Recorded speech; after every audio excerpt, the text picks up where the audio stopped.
कार्यक्रम को इसी के अनुसार तैयार करने और इसे भविष्य की दृष्टि से अकादमिक दृष्टिकोण देने का प्रयास किया है। यह नागरिकों को अंतरिक्ष क्षेत्र में उपलब्धियों से अवगत कराने का भी अवसर है। एक तरह से यह ऐसा अवसर है जो हर नागरिक के दिल को छूता है। नई नीति आने और अंतरिक्ष क्षेत्र के उदारीकरण के साथ हमने पिछले 3-4 वर्षों में इस क्षेत्र में लंबी छलांग लगाई है। जैसा कि वित्त मंत्री ने बजट में घोषणा की है, हम अगले 10 वर्षों में अंतरिक्ष अर्थव्यवस्था में 5 गुना वृद्धि करेंगे। Thank you, Dr. Shantanu. I think there is nothing much to add to what has already been said.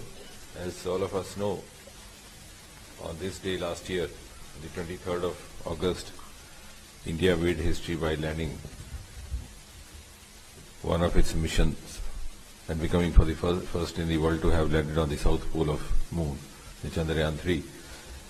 And all of us, of course, watched it, and Prime Minister joined us from his overseas trip, congratulated the scientists, and then also made the announcement that this date will be commemorated every year as National Space Day.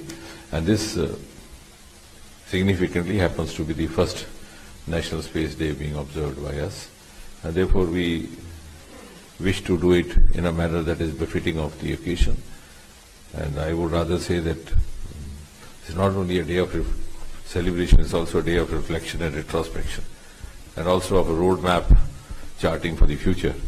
So we have also tried to formulate the program accordingly, given it an academic outlook with a futuristic vision.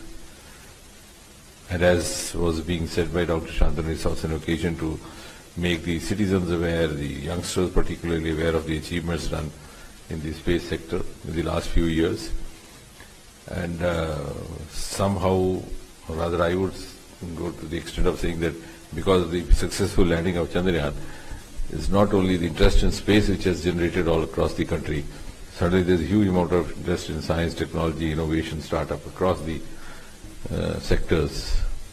So, and to that extent, while we have stakeholders with space technology everywhere, because space technology has virtually entered every Indian household in one way or the other, I think even those who have no stake with space technology also feel involved in this, because that gives them a sense of esteem that it has put India as a frontline nation. So, in a way, this is an occasion which touches the heart of each and every citizen, regardless of whether he has anything to do with space technology or not.